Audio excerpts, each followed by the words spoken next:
The rain hammered against the floor-to-ceiling windows of the oak-panelled office, each drop exploding like a bullet against the glass. Robert Hartwell's fingers gripped the leather armrest of his executive chair, knuckles white as bone, while his steely grey eyes remained fixed on the contract before him. The signature page stared back at him, waiting.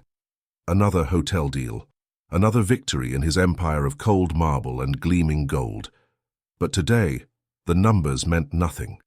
Through the wall, a muffled thud echoed from the next room, followed by the familiar sound of silence that had haunted this mansion for 7 years. His son, Timothy's room. The boy couldn't walk, couldn't speak. At 7 years old, Timothy existed, in a world locked behind eyes that rarely met anyone else's. Born with cerebral palsy and severe intellectual disabilities, he spent his days in a wheelchair, his small body twisted, his movements limited to jerky spasms that served no purpose. Robert's jaw tightened. Since Margaret's death 3 years ago, he'd hired 17 different caregivers, nurses with perfect references, therapists with impressive degrees, teachers with decades of experience. All had left within months, citing the boy's challenging nature or lack of progress. The intercom buzzed. "Mr. Hartwell, the new teacher, is here." Robert sighed, straightening his navy silk tie. Another one. Another inevitable disappointment. "Send her in." The door opened, and a woman in her early 30s entered. Her simple cotton dress was pressed but faded, her brown hair pulled into a practical ponytail. No briefcase, no folder full of credentials, just a small canvas bag over her shoulder and eyes the color of warm honey. "Mr. Hartwell." Her voice was steady, neither intimidated nor impressed by the opulence around her. "I'm Barbara O'Sullivan." Robert studied her, noting the calloused hands, the shoes that had seen better years. "Your resume was brief. Because I don't have fancy degrees." She met his gaze directly. "But I spent 11 years teaching my younger brother Michael to write his name, even when doctors said he'd never understand letters. And your brother now, dead." The word fell like a stone. "Pneumonia took him last winter. The free clinic couldn't do enough." She paused, then added quietly, "But he died knowing his name, knowing I loved him. Sometimes that's victory enough." The silence stretched between them like a taut wire. "Follow me," Robert finally said, rising. "Meet Timothy." They walked down the hallway, past family portraits that seemed to mock the emptiness of the house. Robert opened Timothy's door to reveal a room that could have been featured in any decorator magazine. Expensive toys in pristine condition, a hospital-grade bed, medical equipment that hummed quietly in the corner. Timothy sat in his wheelchair. By the window, his thin frame a study in stillness. Drool gathered at the corner of his mouth. His legs, thin as bird bones, were covered by a wool blanket. "Timothy," Robert said, his voice carefully neutral, "this is Miss O'Sullivan." The boy didn't respond, didn't turn, just continued staring at the grey Chicago skyline. Barbara approached slowly, not speaking, not forcing interaction. She simply sat cross-legged on the Persian rug beside his wheelchair, pulling a small wooden box from her bag. She opened it to reveal colorful cards with raised textures, velvet, sandpaper, silk. "I used to collect these with my brother," she said softly, running her fingers over a card covered in fake fur. "This one felt like our neighbor's cat whiskers." Timothy's eyes flickered, almost imperceptibly, but Robert saw it. Barbara continued talking, her voice a gentle stream, telling stories about each texture, never asking Timothy to respond, never demanding his attention, just offering her presence like a gift. After 30 minutes, Robert cleared his throat. "So we can discuss your schedule, and I start tomorrow," Barbara interrupted gently, "if Timothy agrees." For the first time, the boy's head turned slightly, not toward his father, toward Barbara. The following days blurred together for Robert. He watched through the security monitors as Barbara worked with Timothy.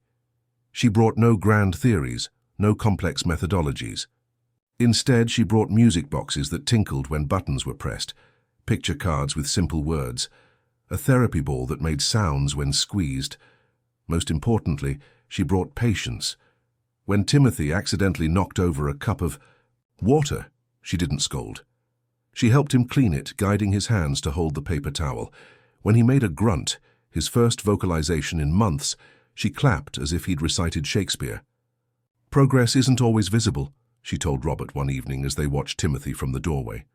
"Sometimes it's in the way he looks at me now, how he waits for me to arrive." Robert nodded stiffly, uncomfortable with emotions that had no place in his boardroom world. But what he saw next shattered his carefully constructed walls. Barbara had brought a set of large cards with simple symbols: sun, moon, happy face, sad face. She held up the happy face. "Timothy, can you point to happy?" The boy's hand, trembling with effort, slowly rose. His index finger, fighting against spastic muscles, touched the smiling symbol. Barbara's eyes filled with tears. "That's right. Oh, Timothy, that's absolutely right." And then, a sound Robert hadn't heard in years, a gurgling, choking laugh from his son, pure joy in its most primal form. Robert fled to his office, locking the door, pressing his back against the wood as emotions he'd suppressed for years crashed over him like a tsunami. That laugh, it sounded like Margaret's, like hope itself. Barbara had been there 6 weeks.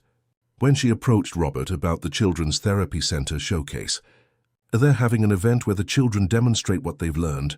Parents are invited to attend. Robert frowned, already shaking his head. "I have meetings. The Frankfurt acquisition requires—" "He's been practicing," Barbara said quietly. "Timothy has something to show you." But Robert was already turning away.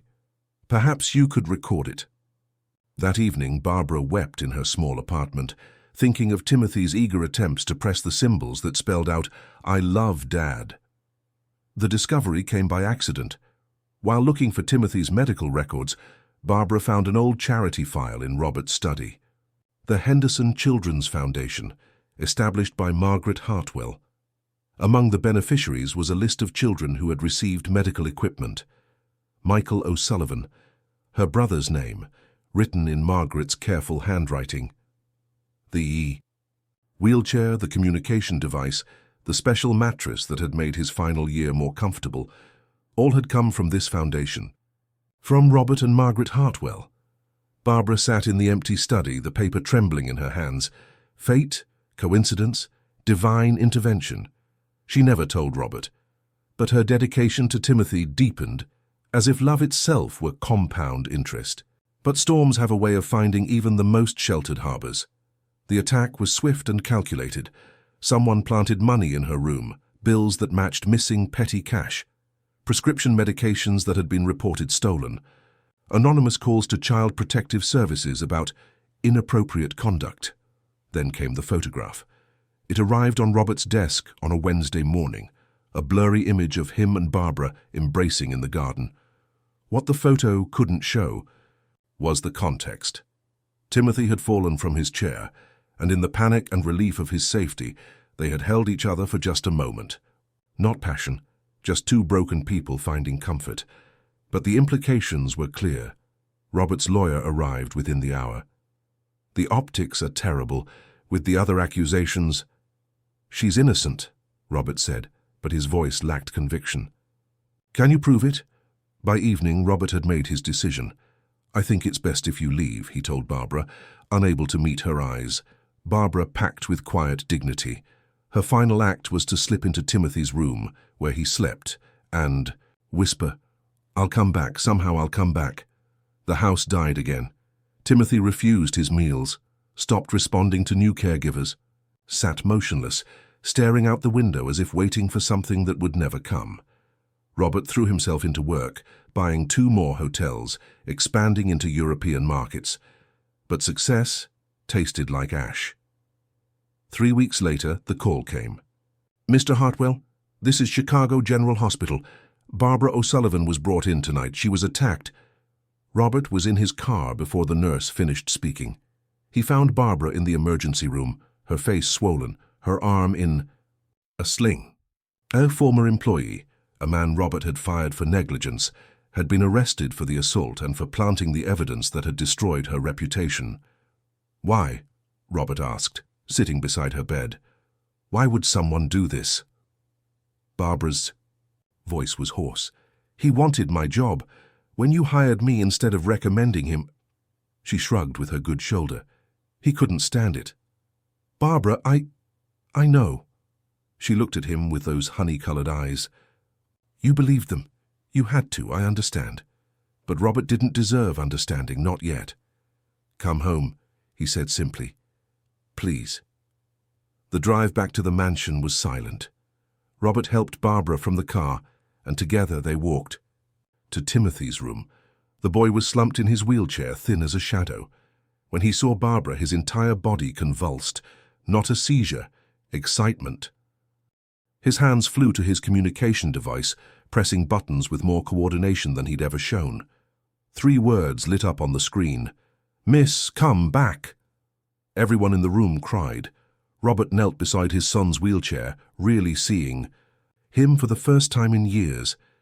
Timothy's eyes met his, clear, intelligent, aware. I'm sorry, Robert whispered. I'm so sorry I almost lost both of you. Healing doesn't happen overnight, but it had begun. Robert learned to sit on the floor during therapy sessions. He practiced the communication exercises, celebrated Timothy's small victories as if they were his own. He discovered that his son understood colors, recognized faces, had preferences and opinions. Most importantly, he learned that Timothy wanted his father's love more than any expensive toy or medical device. Barbara became more than a teacher. She became the bridge between father and son, showing Robert how to see past the disability to the bright spirit within. One evening, as Timothy slept between them on the couch, Robert found the file about Michael O'Sullivan. You knew, Barbara said when he showed her. That's why you fought so hard to bring me back. No, Robert said. I brought you back because Timothy needed you, because I needed you. He paused. Margaret always said that some gifts take a lifetime to recognize. Now 6 months later, the mansion is filled with different sounds. Laughter echoes through the halls. Timothy's communication device chimes constantly as he tells jokes only a 7-year-old would find funny. Robert has traded his 3-piece suits for comfortable sweaters and spends evenings reading storybooks with voices for every character. Barbara still arrives each morning, but now she stays for dinner. She teaches Timothy academic skills. But more importantly, she teaches Robert how to be a father. They've formed an unusual family, bound not by blood or marriage, but by love hard-won through tears and determination. And every night, as Barbara tucks Timothy into bed, he presses 3 symbols on his device. Love you too. Some stories don't end with traditional happy endings. They end with new beginnings, with wounded hearts learning to beat again, with strangers becoming family. Sometimes the person you hire to teach your child ends up teaching you how to live again. Love multiplies when divided. Hope grows when shared. And in a mansion in Chicago, 3 hearts beat as one.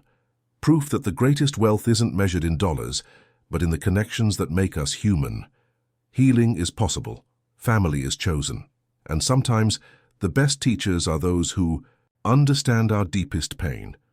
Congratulations, type 7 in the comments, so I know you stayed with me until the end. Thanks for watching, and I'll see you in one of the stories on your screen.